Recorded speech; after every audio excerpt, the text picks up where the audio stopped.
It's Monday, May 27th, 2024, and this is episode 310 of You Can Bet on That.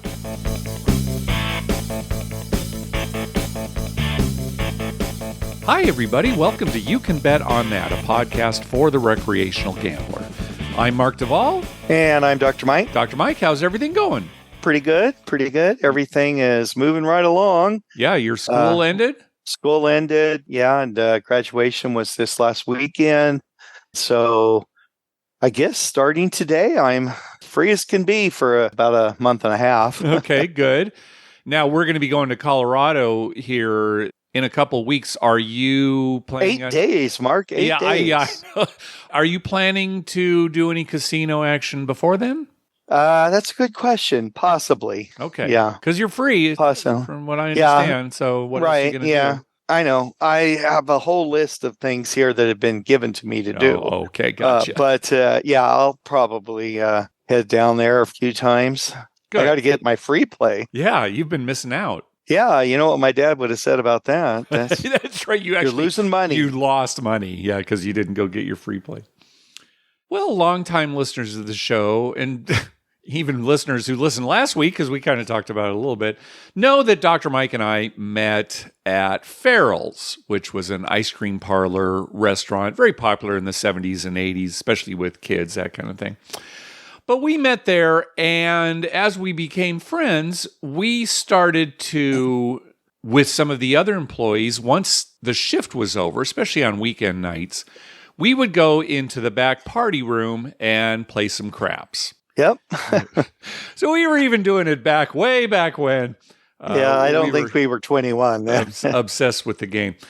Well, anyway, my sisters and I have been going through my parents' house, basically looking for important documents that maybe my dad has left behind, but we're going through everything. So my sister was going through a closet and came across one of my old craps felts.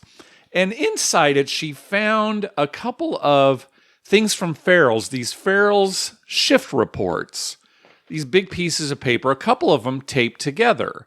And she unfolded it where it was taped together, and on the other side found all these craps bets.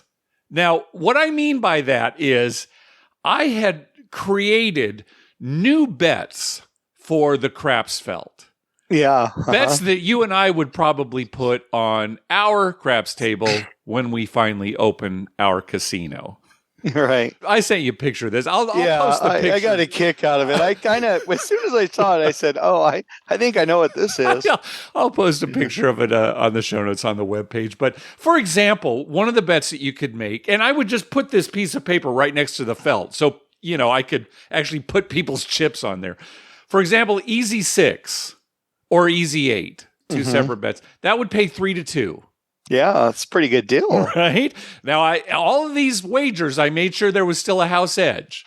So, there you go. Easy 4 or easy 10, 3-1. No 7 on the next roll. Pays 1-6. Things like that. I had a C&E combo. So you could bet C&E, but no matter which one came up, you'd get paid 4-1. So instead of 2 separate bets, it was just one bet. One bet. Yeah, C. You got C or E paid 4-1. So all sorts of. How about C and E plus 7? Yeah, I like that one. That way, C, E, or 7, and it just paid the same no matter what came up, 5-2. Yeah. So I don't know how popular these bets were with the guys that we played with. But anyway, I was obsessed with the game back then. I'll post this. I'm sure I was making some. Maybe some of them. Yeah. Oh, that brings up some old memories. It would get late sometimes. I remember I got in trouble once because came home so late, and my mom, she was like, "Well, I woke up at 4 a.m. and you weren't here." Yeah, we would play till dawn many times. And sometimes we'd go out to breakfast after that, right? Right. And she said, "I assumed you were, doing something with the guys," but she was not happy that day. She was like, we worry about you. Okay. That was the days before cell phones. So, right. You're not going to call the house because the phone would ring and that would scare them to death, right? And there was no way to leave a text or a message or anything. It's just like, he's not here. Hope he's not dead. Oh, to be young again. Yeah. Now you can track your kids and they can just drop you a text saying, I'm going to be at so-and-so's and I'll be home later. Yeah. And, you just go to sleep. Back then, it was much harder being a parent back then, I think. Oh, for sure. And I mean, your kids can still lie to you, when they text you. Right. So, sure. There's that. Yeah. Yeah. But if you got them on a tracker, yeah, exactly. At least you know where they are, right? Unless right. They gave their phone to a friend or left it. So anyway, all right, we're really going off the rails here. Mike, a few episodes back when we were talking about how they deal craps at Hamul now, we joked that it's actually better than Las Vegas because not only can you just play where the dice determine the roll, but if you want to, you can ask the dealer to shuffle up the cards and play the card way. So it's actually better. And we kind of laughed about that. Well, we went out last week. Sherry and I are going like every day now because they give us so much. And we were at the craps table and it was not going well. Just a lot of immediate outs. 0.7, 0.7, 0.7. So it gets around to this shooter and he says, hey, shuffle up the cards. And some of us on our side of the table, we're kind of rolling our eyes like, okay, yeah, mix it up. And he's like setting the dice and asking us to move our bets out of the way so he's got a clear shot. And then we're really rolling our eyes like, you one of those people, yeah. Mix up the cards, right? It's going to be based on cards. Well, he proved us wrong because had he not had them shuffle the cards, it would have been another immediate 7 out. And as it turns out, he went on a heater and, just made a ton of money for us. So there you go. Best of both worlds. Yeah. Well, what they ought to institute in craps is prior to rolling the dice, you have to meet some conditions. And one of the conditions is you have to stipulate how many superstitions you're going to be employing during your roll. Oh, okay. So that everyone knows, like, I'm going to, set the dice every time. I'm going to ask for the chips to be moved. I'm going to do this and that. And you can only do as many as you ask. Okay. Right? But you have to stipulate that up front. Yeah. Okay. Yeah, that'd be a good thing. All right. So you got that way we know what we're in for. All right. So I'm always going to ask for same dice. I'm turning all my bets off when the dice go off the table or there's a stick change, et cetera, et cetera. Yeah, et cetera, et cetera. Okay. Maybe there's just a big panel next to the table and you press a button, the lights light up. Yeah, there's going to be a panel at our casino. We've already talked about it. Panel with a big display. Yeah, all these lights on the side light up. Oh, look, he's calling his bets off. I'm confused. Kind of Can't we just look at the dice and play craps? So, yes, for those who don't really know what we're talking about when it comes to cards, in California, you have to base all your games on cards. And so the casinos have set up this great plan where there are 6 rectangles on the table and they shuffle cards ace through 6 before every shooter and distribute those cards. It's a random distribution within these rectangles. And then whatever comes up on the dice, that determines what cards in the corresponding rectangles they'll push forward, and that's the roll. Okay, we've talked about this before. But the reason I bring it up again is because Hamul, unless you ask for the cards to be shuffled, just place the cards all in order. Ace goes in 1, deuce goes in 2, 3 goes in 3, etc. And Hamul has been the only place that is doing this. Well, we heard rumors that they were going to do the same thing at Pechanga, which is one of the closer casinos to Los Angeles. If you lived in the LA area, there are definitely closer casinos than driving all the way down to the San Diego area. But Pechanga is one of those. It's up in Temecula. And listeners Sylvia and Chris have confirmed that at Pechanga, they now are doing what they call Vegas-style craps, where they just set up the cards ace through 6. Now, this was interesting. Sylvia and Chris said that Pechanga sent a petition to the Gaming Commission to get this approved, and it was approved. This is something we had not heard before. They actually got it okayed. And I'm assuming that's what Hamul did as well. We just kind of assumed, and we shouldn't have, because when you assume, it makes an ass out of you and Paul. Right. We assumed that Hamul had just tried it and were just seeing if they could get away with it. But apparently, and we're speculating here because we're getting this secondhand, and, Hamul and Pachanga probably petition to have. If that's the case, and there's actually some kind of approval from some authority, this is going to spread, Dr. Mike. Yeah, well, then every casino will do it. Yeah. It actually, Mark, makes a lot of sense, too, right? Because if somebody does want the cards, like that shooter you were talking about, he can still do that. Yeah. So it is card-based, and if you want to randomly decide where the cards go, we can do that, or we can just place them where we think they should be. Yep. Yeah. That's great news for Californians. It'd be nice to eventually completely get rid of the cards. Anyway. Yeah, it is nice. And for visitors, for people, from other states or wherever who are visiting, it's just so much easier than Mike, trying to explain to them, everything. If we didn't know about the cards and we didn't live in California, we came to California, we walked up to a craps table, bought in, we wouldn't even notice the cards initially, and we'd be looking at the dice, and after a few rolls, what the hell's going on? Yeah, right. It'd be like, wait a minute, that wasn't the roll. Yeah. So the good thing is it's going to all change, I think, here pretty quick without stupid voter approval. We won't have to rely on the voters. Yeah. I'm not blaming the voters, Mike. I'm blaming the advertisers, the entities that advertise to support or not support certain propositions. I guess that's true because they have those Jedi mind tricks where they convince all the people to do what they want them to do. Yeah. This isn't the craps you were looking for. Right. Move on. Yeah. We have ultimate Texas Hold'em over there. Yeah. We have 6-5 blackjack. Mike, here's a topic we have talked about many times on this show, and it's gone nowhere. And that is the threshold for W-2Gs on slot payouts. So anytime you win $1,200 on a slot or video poker, any machine, $1,200 or more, the casino is required to fill out an IRS form, a W-2G, indicating that you won that amount. Yeah. And our big beef is that, first of all, that's way too low in today's world. Yep. And second of all, it's bad for the environment, all that paperwork that has to be filled out and stuff. If you really want to save this planet, stop filling out W-2Gs. This $1,200 threshold was established in 1977, almost a half century ago, Dr. Mike. Yeah. And it has stayed $1,200 ever since. Everybody hates this total, except maybe the IRS. I don't know. You would think they would hate it too because it's more paperwork for them.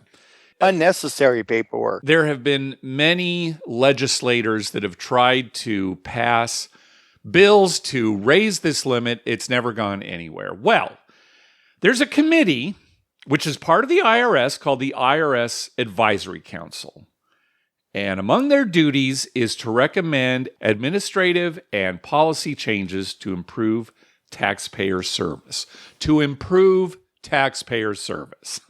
Now, this happened back in November, but it's making more headlines now. They recommended to their own organization, to the IRS, that the threshold be raised from $1,200 to $5,800, which is fairly close to keeping up with inflation.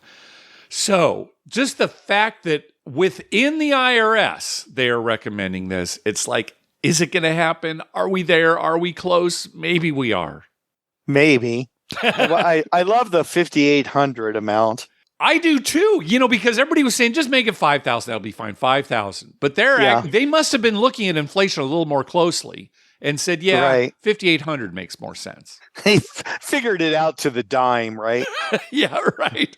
That's 5,800 today. Next month, we might have to raise it to 5,850. But right now, depends on what inflation does. Yeah.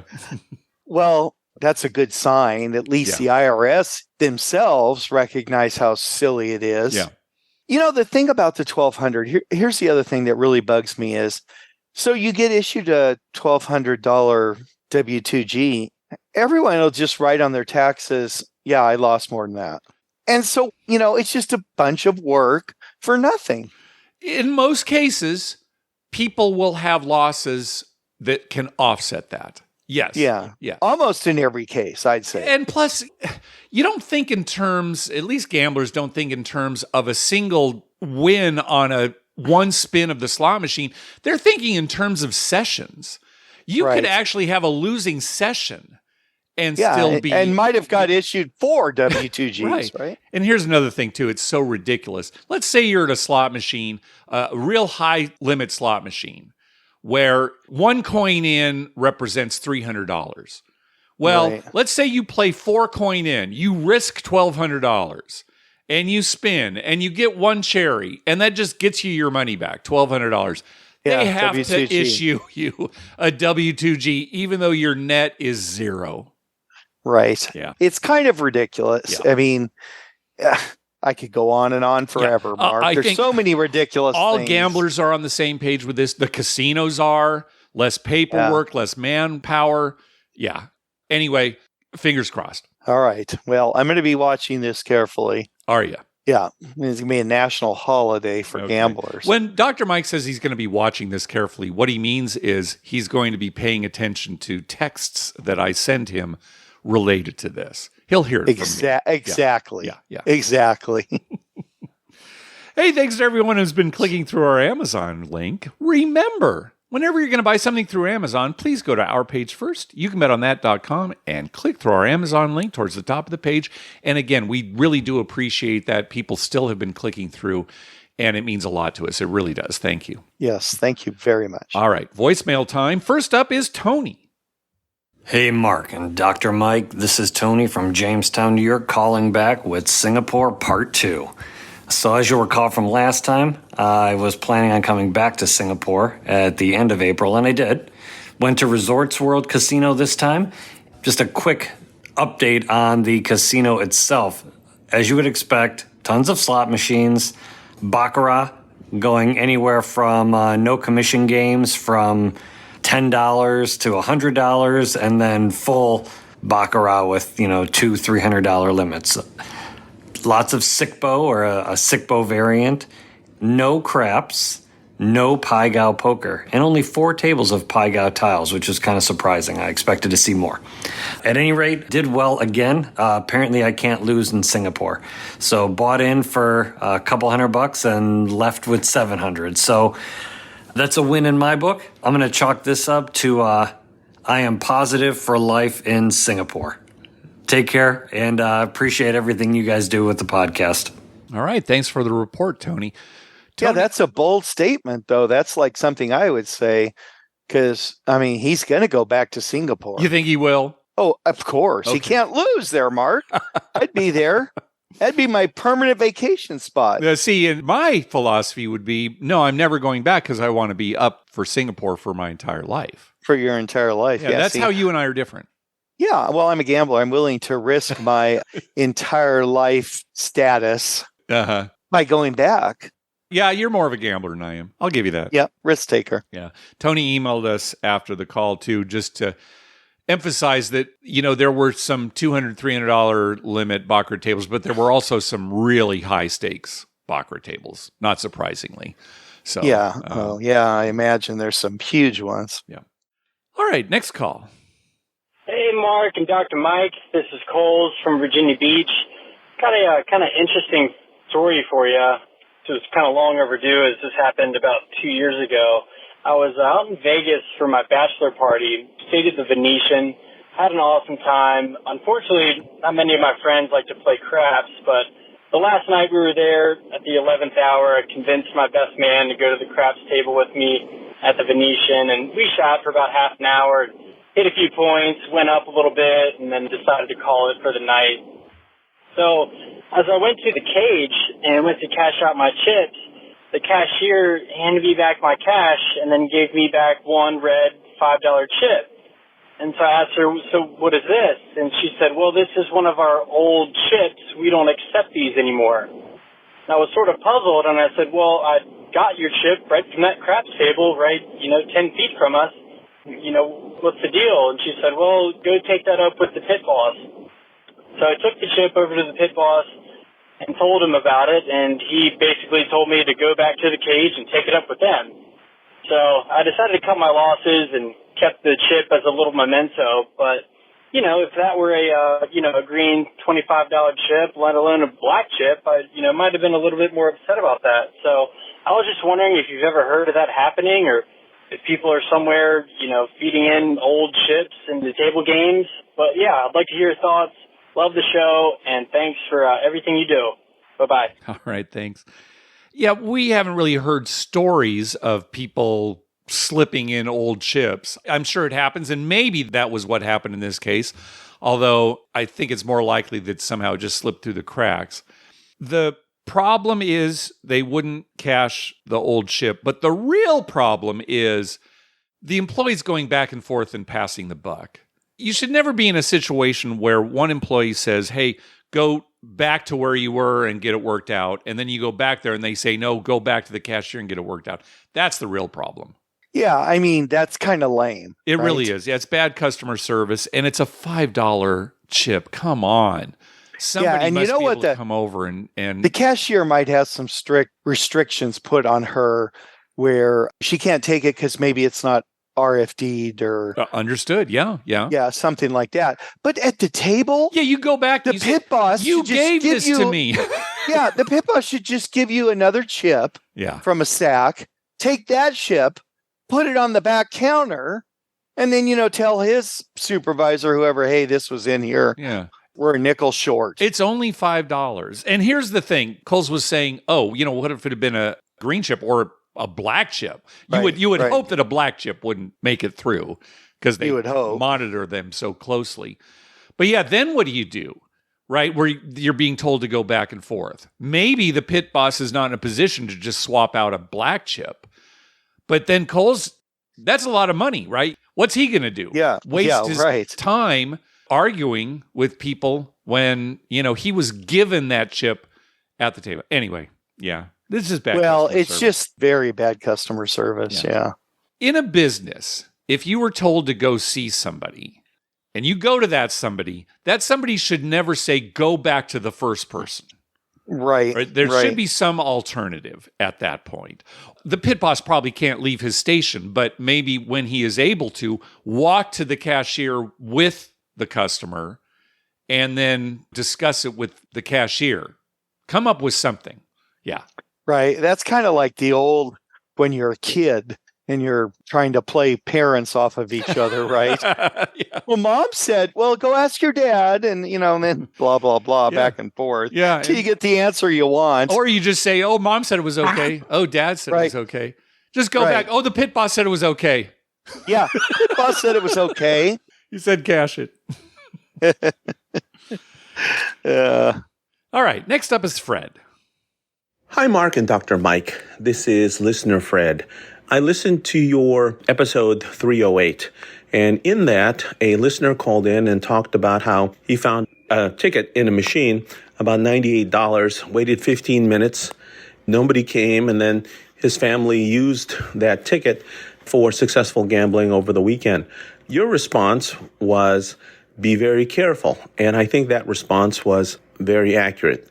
Years ago, I had found some coins in a slot machine tray, and I took it, and quite frankly, there's no way of tracing that. But currently, the ticket out vouchers usually have some way of tracing who the player was, assuming that the player used a player's card. And so presumably, if the casino were motivated, they could find out whose money that is and returned it to them. Alternatively, people who use that ticket can get in trouble because there's a way of tracing that that's not their money. Not to mention, it's probably not great karma. At any rate, I liked your response, and I'm glad the other listener didn't get in trouble, but that's really tempting fate. Listener Fred, signing off. All right, before we discuss this situation again, and it was a situation where one of our listeners found a Tito voucher at a machine, waited for like 10 minutes to see if the person would come back for it. Nobody came back, so they ended up just using it, playing with it. Let's talk about Fred's claim that the casino can determine who was playing based on the Tito voucher. Now, this is from the frequently asked questions page regarding casino record-keeping, reporting, and compliance program requirements on the U.S. Treasury's Financial Crime Enforcement Network website. All right. Wow. While ticket in, ticket out tickets redeemed at kiosks or terminals do not contain a customer's name or any account number, each ticket has the number of the slot machine or video lottery terminal that issued it, as well as an 18-digit validation number and a unique barcode that can be used to identify a customer. Okay, so there is some truth to what Fred was saying. But that's probably not how they're going to track down that you're using somebody else's ticket, or that you are using a chip that you found on the floor that wasn't yours, or that you had found some money that wasn't yours. It's more likely that the camera would catch you doing it, or an employee would catch you doing it, something like that. And so we warn people that in most jurisdictions, the law says that that is not yours and you are not supposed to use it, and you should probably give it to an employee. Now, I remember we got a phone call a while back where someone was at the Golden Nugget and they did that, and the slot runner was confused. Like, well, big deal. It was just, why don't you just play it? It was abandoned. So, you may be giving it to an employee who doesn't even know the law. But we just want to warn you, we don't want you to get in trouble. So there you go. I don't know. It's kind of a stupid rule, I guess. But then again, I mean, stupid, if it's somebody else's money, I mean, it's not stupid to them that it's a rule, right? If they accidentally left it or, was a mistake. Well, what if it's, those ones that you normally see that are 2 cents? Oh, right. Cents, well, some people do that on 22 purpose. cents. And they're deliberately just leaving it there because they don't care. But they don't want to take the time to, cash it out. Yeah, and, still just steer clear. There's this classic story of a woman who found a nickel in a machine, and it wasn't hers, and some security guard took her out back, and it was this huge court case and settlement where it was pretty embarrassing for the casino to have made a big deal about this. Well, and the security guard in particular. But we just want everybody to not get in trouble. And so. Yeah. And unless it's a large amount of money, then of course, keep it. Yeah. All right. Send your comments directly to Dr. Mike. You comment on that at gmail.com. They ought to have a button on every machine when you're ready to cash out. Do you want a voucher? Or do you want to just leave this to a certain charity? Just right on the machine. Donates. I mean, there are plenty of ways. Yeah, right on the machine. Yeah. I've seen at Hamul, they've got a big tub where you can just put your vouchers in. You're right. For a charity, no matter how much it is. So, yeah. And that's a nice thing, too. Yeah. But it would just be so nice if it was on the machine and just every month the casino just randomly picks a different charity. Do you really want this 13 cents or can we just donate it? Yeah. Can we just donate it? Right. Yeah. Follow up on that, Dr. Mike. I'm going to. Mark, as we are talking, I am sitting here going through some old stuff. It's a lot of baseball cards and posters, things like that. And in here, I found a brand new, unopened blackjack video game that requires 2 AAA batteries. It's never been opened. Handheld. Yeah. Yeah, it's in handheld. It's still in the packaging. It's a deluxe 2-player blackjack. Oh, that's nice. And I've got the owner's manual. It was sold at Radio Shack. And I'm trying to look for a date on here. Are you going to open it and play it, or are you going to try to sell it? Oh, no. I'm not going to play this. Okay, are you kidding? This is a valuable item now. Oh, from 1997. Okay. I don't know how valuable it is if it's 97. New, but okay. Well, I'm going to keep it. All right. Next up is Christian. He's got some more information on that temporary casino in Danville, Virginia. It's a big tent in the parking lot while they build the actual brick and mortar casino. Hey, Mark and Dr. Mike. This is Christian from North Carolina calling again. I was just listening to the last episode and I heard the guy talking about Caesars, Virginia.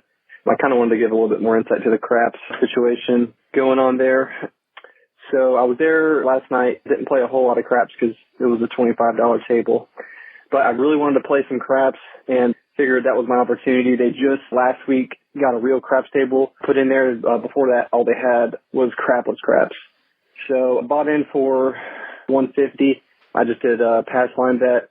and then I would take single odds. They allowed 10 times odds on that table. Did pretty good. I was there with a few friends of mine, so I couldn't play for very long. The dealers were new, but I'm also a new craps player, so it kind of eased my nerves a little bit. I did throw out like a $5 hard six, kind of right when I got to the table, and that hit, so that was nice. They do not have the all-tall small bet. They just have the repeater bet. I'm sure you guys are familiar with that. That hit a few times. Most people at the table were putting money on those bets. I stayed away from them. And then once I hit a few pass line bets, and after I hit that hard six, I placed the 6 and 8. I was doing pretty good, and then this guy, kind of a high roller, got the dice, and he put a bunch of money out there. He was really thinking he was going to have a good roll. He's throwing the dice super high up in the air, bounced off the table, called for same dice. Got the dice back, rolled him again, same thing, threw him super high. They hit the table and bounced off. And I was like, man, hopefully this turns into a good roll. And he threw him again, 7 out. But yeah, Caesars, Virginia also, it's a nice casino. Once you get inside, you can't really tell that it is temporary. And they have 3 stacks. That's the restaurant in there. I'm really looking forward to the new place, casino and hotel to open. But love the show, guys. Appreciate what you're doing, and talk later. Bye. All right. Thanks, Christian. Yeah, Christian followed up with an email. Since Bert's call, I think we played it on the last episode where he was talking about Caesars, Virginia. They replaced the roll to win table with a regular craps table. I guess they just had crapless. So now they've got one of each, and they got rid of the roll to win.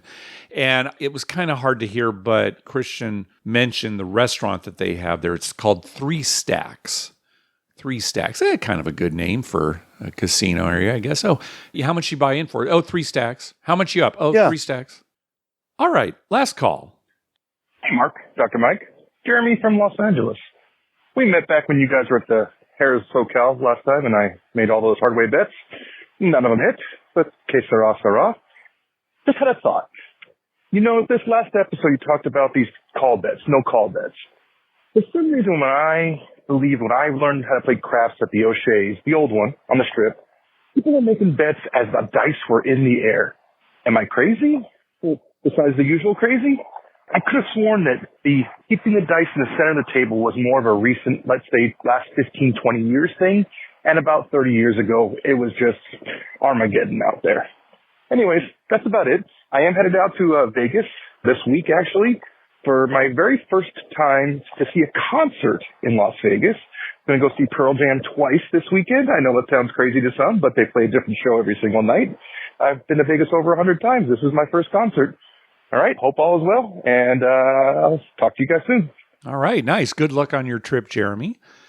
Well, you're not crazy, Jeremy, but we think you are misremembering. Yeah. No call bets. That's been around for as long as we've been playing craps. And yeah, they want you to make your bets when the dice are in the middle. And if the dice are in the air, they'll usually say no bet. I don't remember a time where call bets are okay. Yeah. They almost always had a sign saying, no call bets allowed. Oh, gosh, ever since we've been playing, Mike. That's not a new thing, actually seeing it printed on the table. Now, Jeremy's talking about O'Shea's. We played at O'Shea's a few times, and I don't know why it would be any different there. In fact, they might have even enforced no call bets more, because remember that craps table was right on the street there, right? It was right as you would walk into O'Shea's. Yeah. But no, we don't think so, Jeremy. So it's been around. All right, we are going to Black Hawk, Colorado. The trip is coming up very soon. The official dates are June 6th through the 9th. That's a Thursday through Sunday. Very much looking forward to that. Hey, I don't even know if you knew this, Mike, but Kyle Askin from Due for a Win is going to be there. You had mentioned that once before, yeah. You met him, I believe, playing at MGM National Harbor when you were visiting DC. Yeah, so correct. I've never very met him nice. before, so looking forward to that. And a bunch of other people, and oh my gosh, it's going to be a blast. Melanie has contacted us, of course. Yes. Right? She lives right there in Colorado, so looking forward to seeing everybody. Now, the next episode, we would be slated to release that episode that Monday following that trip. We're not going to be able to do that because we won't have time to record. So I'm thinking what will happen is that episode will be a week late. That's my guess, the way I'm thinking right now, Dr. Mike. And then we'll only have a week between that episode and the next one. How does that sound? Yeah, I think that sounds good Okay, to so me. no promises, but that's probably going to be the case. But for sure, the next episode will be delayed. Looking forward to it, everybody. See you there. Yes, I really am looking forward to it. We're going to be there a week. Yeah, you're getting there a little early. We're getting there a little early too. So yeah. Yeah, and we're staying a little later just so we can see some sights and stuff, do Right. some sightseeing in the area, and just relax a little. You know, one of the outings is going to be to go to a brewery. And that is not normally something I'm interested in, but it's also a cidery, apple cider. Oh. So we'll probably join that tour too. And they've got a lot of other things planned. Thomas and Melissa have come up with a schedule. So we're definitely looking forward to that. Now, how do we get the schedule? I'll send it to you. Oh, okay. Yeah. Great. It's But so people funny. who go... I've been posting it on Twitter and all these other places. I never really sent it to you. Yeah. So, and it's tentative, right? So, you know. Right, yeah, right. Yeah. But I'd still like to, have the schedule. Yeah, at least because see Lynn- what the plans are. Yeah. Yeah, Lynn's already planning out stuff for us to do. Oh, very so good. Oh, very we'll have good. to work around that. All right. Well, that's going to do it for this episode. We want to thank some people for some recurring donations. From Nathan, from Brian Dancer, from Brian and Sarah, from Josh, and from the guys over at Crap Vegas. Thank you very much. We also got a donation from Thomas, who is planning the Blackhawk trip. He said, in honor of the upcoming Blackhawk trip, you guys had action last night on Rockies versus Padres. He took the over, and it won. Nice. Rockies actually beat the Padres, but the final score was 5-4, so we won. So thank you very much for that, Thomas. And also a donation from listener Scott. Karma donation for my 21-year-old daughter's first trip to Vegas, May 30th through June 2nd. Looking forward to Craps, Dead and Company at the Sphere, Ringo Starr, and my final visit to Love and the Mirage. Scott from North Carolina. Well, good luck on your trip, Scott. Yeah, you got to take her to the craps table. Oh, yeah. For sure. That's a guaranteed win. Guaranteed win. Give her the dice. Guaranteed win. And as most listeners probably know by now, the Mirage is closing on July 17th. A bit of a surprise. It's being converted into a Hard Rock, and there were some thoughts that maybe it would remain open during that transition, but no, it is closing, and it's going to be closed for 3 years. They're going to build that big guitar hotel and all sorts of things.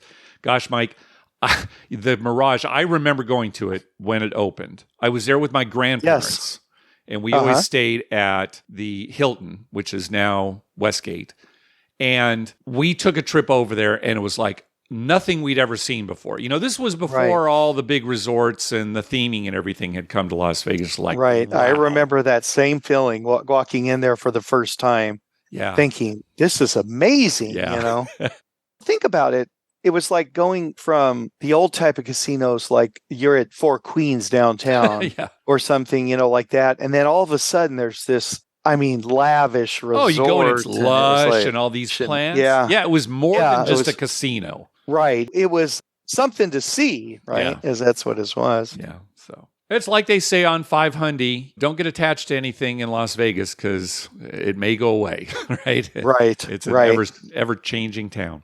All right, Dr. Mike, we now have baseball caps on our online store. Yeah, and they're, I think, very nice. I think they turned out great. So we have 3 different colors, and our logo is embroidered on the hat. Yeah, I think they look great. Yeah, and I had it so much more practical because you can wear that everywhere. Yeah, it's just real quick. Oh, yeah. Sherry wants one. We're going to order one from you. Maybe you could bring it to us. Yeah, I could bring it to you. In Colorado. Yeah, if anyone wants me to bring some to Colorado, let us know. Yeah, let us know. You don't even need to go through the store.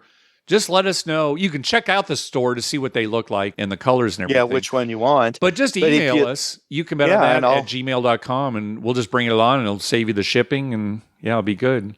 Yeah, and you get it right there. So you can go to the store. If you just go to the top of our webpage, youcanbetonthat.com, you'll see a link to our store right up there. And we've also reduced the price of our old T-shirts, too. So if you want to get one of those old style, we've reduced the price there. And, of course, our newer T-shirts are on there as well. So thank you very much for that. Also on our webpage, you can find a list of all the gambling-related shows coming up on American television. There is a link to that page if you're on a computer. It won't show up on mobile. But if you want to go directly there, it's at youcanbetonThat.com/TV-listings. And we've got a list of gambling-related movies at youcanbetonThat.com/movies. We'd love to hear from you. Call our voicemail hotline at 951-292-4377. That's 9512-WAGERS. 9512-WAGERS. Or you can email us at youcanbetonthat@gmail.com. We're also on Twitter at YouCanBetOnThat and on Facebook at facebook.com/YouCanBetOnThat. Dr. Mike, you got anything for us at the end here? Well, Mark, baseball season's going well. Yes. I enjoyed the Indianapolis 500 yesterday. Oh, I completely missed it. Was it good? Yeah, it was good. Yeah. Oh, it was very exciting at the end. Last year's winner, Newgarden, was in first. He got passed, dropped to second, and in the last lap, passed the guy up and ended up winning again for the second year in a row, which is kind of always exciting when that happens. Yeah, great race. And yeah, I've been enjoying sports. I guess that's what I'm going to be doing a lot of now for the summer. Okay. And gambling in some way, I hope. I mean, yes. Oh, well, we got Blackhawk coming up and who knows what else, where I'll appear. Yeah. Anyway, Mark, here, as we're signing off, as I told you, I was going through this thing of treasures that I have. Mm-hmm. And I found this little card. It says, Mark and Sherry Duvall happily announced the birth of David Lyle. 6 pounds, 13 ounces, 20 inches. Nice. You kept that. Thank you. I got it right here. Yeah, it was good. I keep all the important stuff. Good. Frame that, put it on your wall. Just a reminder that I had a kid. All right. We'll see all of you in Colorado. See you there.